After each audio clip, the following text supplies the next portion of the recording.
और आपको बता दें इस बीच सुनवाई शुरू हो गई है। अब आपको सीधी तस्वीरें दिखाते हैं नीदरलैंड्स के उस हेग जगह से जहां पर ये सुनवाई हो रही है। इंटरनेशनल कोर्ट में फिलहाल कुलभूषण जाधव को लेकर सुनवाई। ये देखिए तस्वीरें।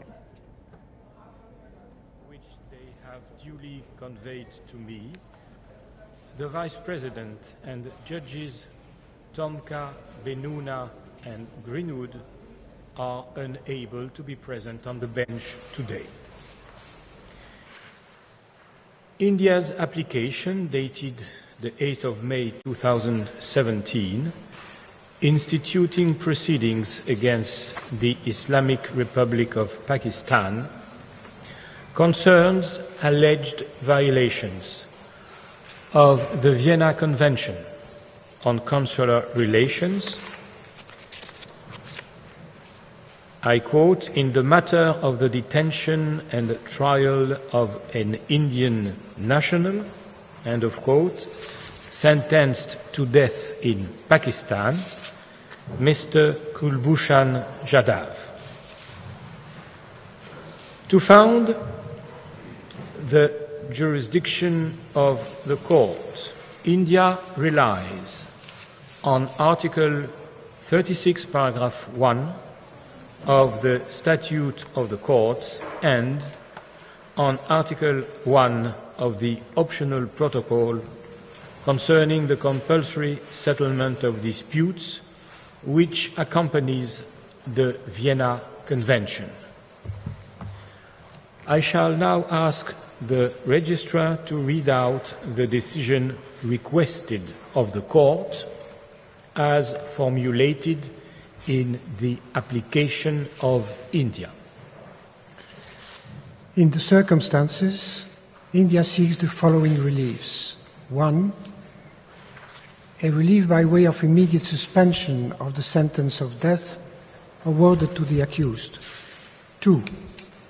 A relief by way of restitution in interregnum by declaring that the sentence of the military court arrived at, in brazen defiance of the Vienna Convention rights and Article 36, particularly Article 36, paragraph 1b, and in defiance of elementary human rights of an accused, which are also to be given effect as mandated under Article 14 of the 1966 International Covenant on Civil and Political Rights, is violative of international law and the provisions of the Vienna Convention.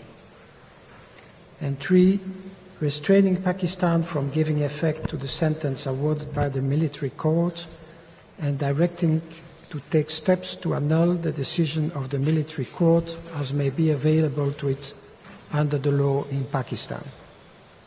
4, if Pakistan is unable to annul the decision, then this court to declare the decision illegal, being violative of international law and treaty rights, and restrain Pakistan from acting in violation of the Vienna Convention and international law by giving effect to the sentence or the conviction in any manner and directing it to release the convicted Indian national forthwith.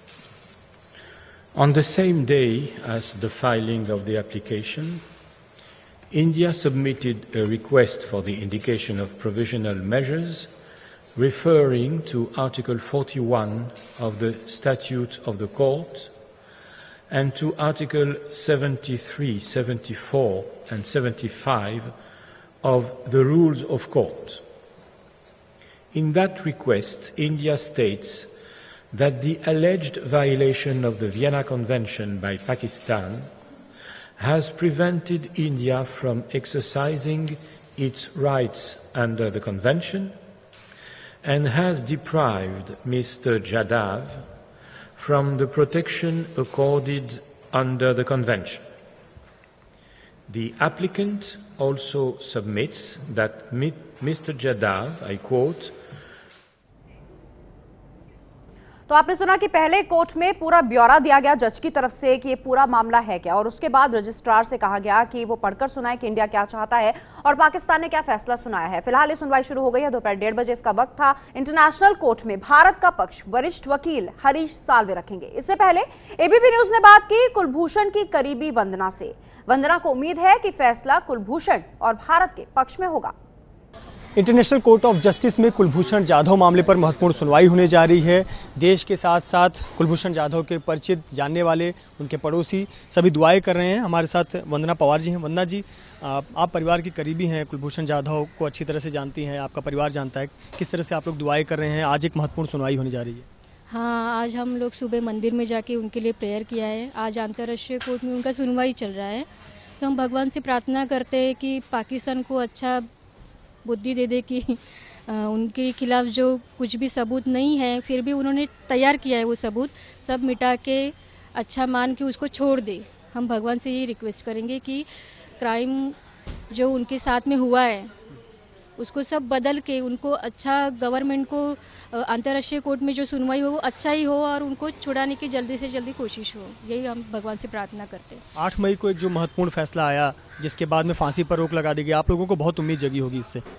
हाँ, पहले तो शौक लगा था, फांसी की सज़ा सुनाई थी, लेकिन बाद में थोड़ा अच्छा अंतर्राष्ट्रीय कोर्ट में भी गया ये मैटर और वहाँ से भी थोड़ा स्थगिति आया है, तो थोड़ा होप्स तो दिख रहा है, लेकिन अभी देखते हैं आगे जाके क्या होता है। लेकिन पाकिस्तान जो है उनके ऊपर भरोसा नहीं किया जा सकता। जिस तरह से फांसी की सज़ा सुनाई गई थी उसके बाद से तो उनके परिवार के सदस्य बाहर नहीं आए हैं या लोगों से मिल नहीं रहे हैं, पर बीते दिनों जब आपकी बात हुई होगी तो परिवार में किस प्रकार का माहौल था? और आपको सीधा लिए चलते हैं इंटरनेशनल कोर्ट ऑफ जस्टिस, जहां पर अब भारत अपना पक्ष रख रहा है। On concocted charges, deprived of his rights and protection accorded under the Vienna Convention, being held incommunicado without contact with his family and the home state, is facing imminent execution. All notions of human rights are now considered by the global community as basic to behavior in civilized nations have been thrown to the winds.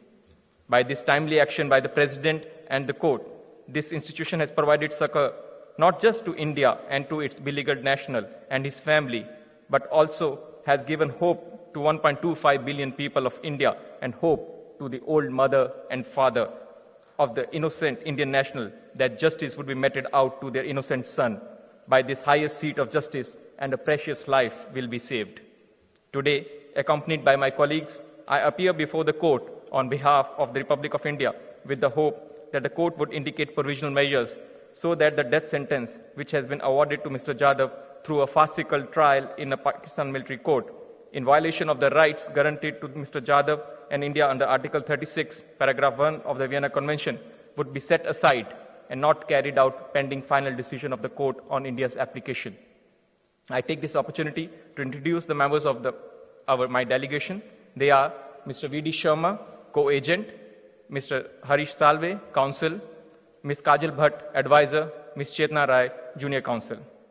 I would now present brief facts of the case, which would be further elaborated upon during the hearing. India was informed on 25 March 2016 that an Indian national was allegedly arrested on 3 March 2016.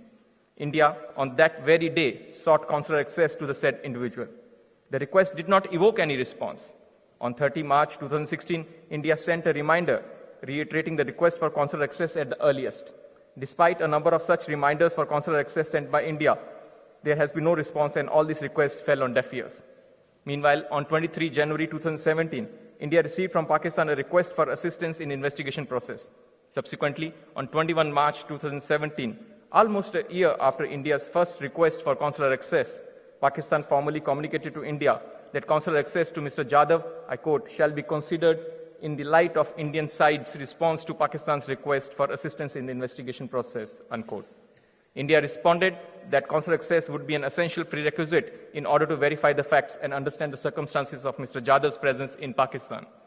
On 10 April 2017, India learned from press reports that Pakistan proceeded to have a military trial against Mr. Jadhav and he was sentenced to death purportedly on the basis of a confessional statement, and that this sentence was confirmed by the Chief of the Army Staff of Pakistan.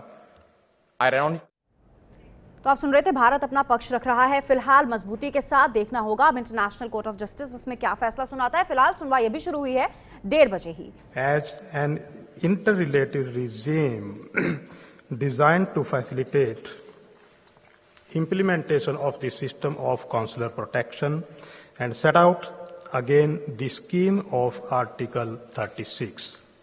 Mr. President, members of the court, Article 36, which has been recognized as a right of the national of a state and also the right of the state itself, is a vital safeguard that ensures a modicum of fairness in the administration of justice system of a state. तो भारत ने अपना पक्ष रखा है और शुरुआत में ही कहा कि 25 मार्च 2016 को जब बताया गया हमें कुलभूषण जाधव के बारे में, हमने कॉन्सुलर एक्सेस यानी कि कोशिश की कुलभूषण जाधव तक पहुंचने की, लेकिन 1 साल तक पाकिस्तान ने कुछ नहीं किया और फिर सीधा आई फांसी की सजा की बात। इंटरनेशनल कोर्ट ऑफ जस्टिस में कुलभूषण जाधव मामले की सुनवाई शुरू हो चुकी है। सीधे आपको नीदरलैंड्स लिए चलते हैं।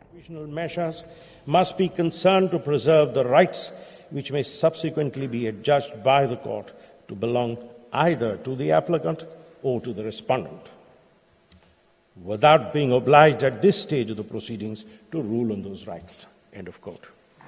Rejecting the suggestion that there was no urgency as contended for by the United States, for no dates when execution had been set, and that there were rules and time limits governing the granting of clemency, this court found, and I quote, "The fact that no such dates have been fixed in any of these cases before the court is not per se a circumstance that should preclude the court from indicating provisional measures." End of quote. The court found that 3 of the nationals were, and I quote, "at the risk of execution in the coming months or possibly even weeks, whereas the execution would cause irreparable prejudice to any rights that may subsequently be adjudged by the court to belong to Mexico, and whereas the court accordingly concludes that the circumstances require that it indicates provisional measures to preserve those rights." End of quote. In respect of the others who were on death row but not in the same position as the 3 persons identified in paragraph 55 quoted above, this court said that, and I quote, "The court may, if appropriate, indicate provisional measures under Article 41 of the statute in respect of those individuals before it renders final judgment in this case." End of quote. And the court said that it would decide the case with expedition. This court in paragraph 55 of the Avena used the expression, and I quote again, "coming months," end of quote, which suggests to me that the court felt that an impending execution in the next 6 months, which was the period indicated by Mexico, created a situation of sufficient urgency that justifies indication of provisional measures. ये है ABP news, आपको रखे आगे।